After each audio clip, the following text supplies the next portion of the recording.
महाकुंभ का पहला अमृत स्नान मंगलवार सुबह 6:15 से शुरू हुआ। पूरे शरीर पर भभू, घोड़े और रथ की सवारी, हर हर महादेव का उद्घोष करते हुए नागा साधु संत संगम पहुंच रहे हैं। जब धर्म योद्धा नागा साधुओं की फौज हर हर महादेव के उद्घोष के साथ अपने हथियारों को लहराते हुए संगम की तरफ दौड़ लगा रहे हैं तो ये दृश्य जिसने भी देखा दंग रह गया। सरकार के मुताबिक दोपहर 2 बजे तक 2 करोड़ श्रद्धालु संगम में स्नान कर चुके हैं। इस हिसाब से 30 घंटे में 3 करोड़ लोगों ने गंगा में डुबकी लगाई। हालात संभालने के लिए आर्मी को भी स्टैंड बाय पर रखा गया है। जूना अखाड़े समेत 7 सन्यासी अखाड़ों के संत स्नान कर चुके हैं। अब वैरागी अखाड़ों के संत संगम में स्नान करने के लिए निकले हैं। महाकुंभ में पहली बार शाही स्नान की जगह अमृत स्नान शब्द का इस्तेमाल किया गया। अखाड़ों ने नाम बदलने का प्रस्ताव दिया था। संगम जाने वाले सभी रास्तों में 8 से 10 किलोमीटर तक श्रद्धालुओं का रेला है। स्नान के लिए सभी 13 अखाड़ों को अलग अलग 30 से 40 मिनट का समय दिया गया है। संगम पर दुनिया भर का मीडिया और 50 से ज्यादा देशों के श्रद्धालु हैं। नागा साधु का जीवन ऐसा होता है जहां कष्ट को साधना उनका पहला काम होता है।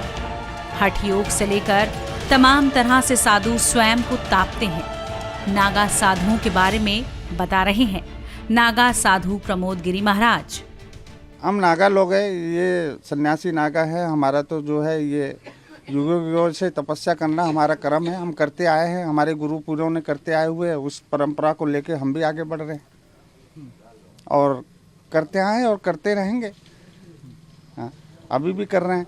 रही बात मटके का स्नान का, तो रात को एक्चुअली ये 41 डेज का होता है, लेकिन यहाँ महाकुंभ मेले के अंदर जो है समय का और जगह का वो होने के वजह से हमने इसको 21 डेज का रख दिया। तो इसमें क्या अचानक जो है पहले दिन से ही 51 घड़े से जो है हमारा जलधारा चालू हुआ। रात को भर के रख देते हैं और सुबह आपके सामने आपने प्रक्रिया देखी, सब लोग मेरे ऊपर डालते हैं, मैं वहाँ बैठ जाता हूँ। उसको आप जलाभिषेक बोले।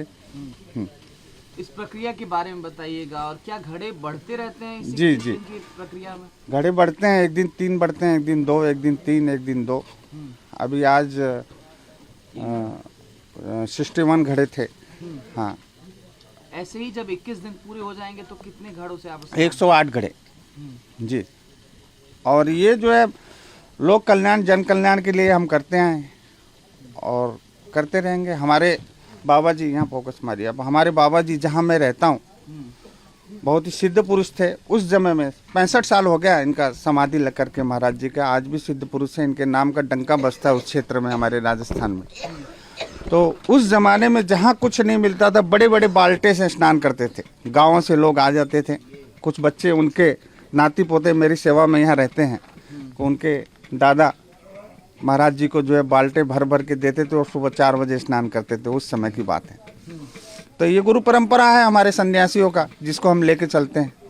महाकुंभ के पहले अमृत स्नान का दौर जारी है। सुबह तकरीबन 6:15 बजे सबसे पहले महानिर्वाणी अखाड़े के जो साधु संत हैं वो संगम तट पर पहुंचे और इसके बाद उन्होंने अमृत स्नान किया। और इसके बाद एक एक कर सभी जो शैव संप्रदाय के जो साधु संत हैं, जो अखाड़े हैं, वो संगम तट पर पहुंचे और उन्होंने संगम में डुबकी लगाई। और इसके बाद देखिए जो साधु संत हैं उनके अपने अखाड़ों में जो लौटने का सिलसिला है वो शुरू हो चुका है। देखिए साधु संतों की जो टोली है वो इस वक्त अपने अखाड़ों में धीरे धीरे अब पहुंच रही है। उसकी तस्वीरें दिखाने की हम आपको कोशिश कर रहे हैं कि देखिए आप तो नागा साधु हैं और ये अब स्नान करने के बाद अपने अखाड़े में लौट आए हैं और यहाँ पर जो अपने इष्ट देव हैं उनकी विधि विधान के साथ पूजा पाठ किया जा रहा है। और इसके साथ ही 45 दिनों तक चलने वाला जो ये पूरा महाकुंभ है उसका एक तरीके से आगाज हो चुका है। तो निश्चित तौर पे जो आज का अमृत स्नान है वो बेहद खास है। मकर संक्रांति का पर्व है और हम आपको निरंजनी अखाड़े की तस्वीरें दिखाने की कोशिश कर रहे हैं। तो ठीक सामने देखिए ये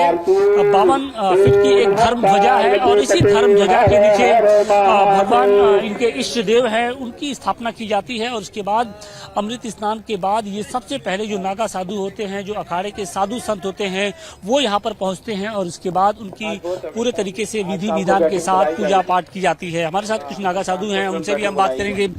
गुरुजी, अमृत स्नान हो गया, अब इसके बाद क्या आगे की प्रक्रिया होती है?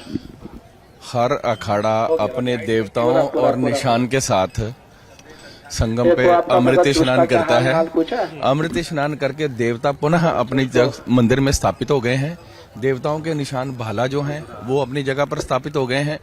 दिगंबर साधु अपने देवता को और धर्म ध्वजा को नमस्कार करके अपने अपने धुने पर बैठेंगे और जितने हमारे आचार्य पीठ के आचार्य महामंडलेश्वर हैं वो यहाँ पर गुरु महाराज जी के नाम पे अपनी सेवा पुकार करवाएंगे। इसको धर्म ध्वजा को अब क्या पर्व ध्वजा कहा जाता है क्या आज के बाद, अमृत स्नान के बाद? नहीं, ये धर्म ध्वजा ही है और ध्वजा धर्म की ही रहती है। मेला जब स्थापित होता है यहाँ पर तब धर्म ध्वजा जब स्थापित होती है तब से मेला हमारा प्रारंभ हो जाता है और जब तक मेला चलेगा तब तक धर्म ध्वजा जो है स्थापित रहेगी। इसी धर्म ध्वजा की परिक्रमा करके हमारे जो देवता और निशान है वो हर पर्व स्नान पे अमृत स्नान पे स्नान करने के लिए जाएंगे। आज जब आप लोग अमृत स्नान के लिए गए तो वो कौन कौन सी प्रक्रिया थी जिनका निर्वहन आप लोग की ओर से किया गया? किस तरीके से आप लोग निकले वहाँ पर? प्राचीन पौराणिक प्रक्रियाएं ही चली आ रही हैं जब से कुंभ प्रारंभ हुआ है। देवता जाते हैं, देवताओं का दुग्ध अभिषेक होता है। देवताओं के निशान जो हैं भाला, कार्तिकेय भगवान देवताओं के सेनापति हैं, इसलिए उनका जो शस्त्र है वो भाला है। हमारे 3 भाला है यहाँ पर, वो देवता का प्रतीक बन के हमारे साथ जाते हैं। सबसे पहले देवताओं का जो है वो दुग्ध स्नान होकर के मंत्रोच्चारण करते हुए यहाँ से मंत्र वेद के चलते हैं और वेद मंत्रों से ही वापस उनका पहले देवताओं का स्नान होता है, फिर भला का स्नान होता है, फिर उनके साथ जो उनकी सुरक्षा में नागा फोर्स है वो स्नान करते हैं, फिर मंडलेश्वर आचार्य मंडल के भक्त स्नान करते हैं। और इसके साथ ही अब अगले 45 दिनों तक जो महाकुंभ रहेगा कुछ इसी तरीके की प्रक्रियाएं होती रहेंगी। प्रक्रियाएं ऐसे होती रहेंगी। पर्व स्नान पे सभी अखाड़े जाते हैं अपने अपने देवता और निशान के साथ और देवता पुनः स्थापित होते हैं। यहाँ देवताओं की सुबह शाम पूजा आरती जो निर्विघ्न रूप से चलेगी 45 दिनों तक। जब तक धर्म की ध्वजा स्थापित है तब तक देवताओं का पूजन यहाँ चलता रहेगा। एक अंतिम क्वेश्चन की इस बार जो व्यवस्थाएं की गई हैं आप लोग उससे संतुष्ट हैं, नहीं संतुष्ट हैं, उस क्या लगता है आपको? व्यवस्थाएं जो हैं वो योगी जी की देखरेख में भव्य कुंभ दिव्य कुंभ हो रहा है, लेकिन ये है कि जो प्रशासनिक अधिकारी लगाए गए हैं उन्होंने अपनी पूरी जिम्मेदारी से अपनी ड्यूटी नहीं निभाई है और आज प्रशासनिक अधिकारियों की तरफ से एक बहुत बड़ी गलती करी गई है। हर अखाड़े का जाने का और आने का रूट निश्चित होता है, लेकिन आने का रूट उन्होंने निश्चित नहीं किया, जिसकी वजह से अखाड़े आपस में जो है वो बहुत देर तक खड़े रहे। बातचीत के लिए 144 साल बाद बने महाकुंभ के योग में श्रद्धालुओं की संख्या विश्व के सारे रिकॉर्ड्स तोड़ने वाली है।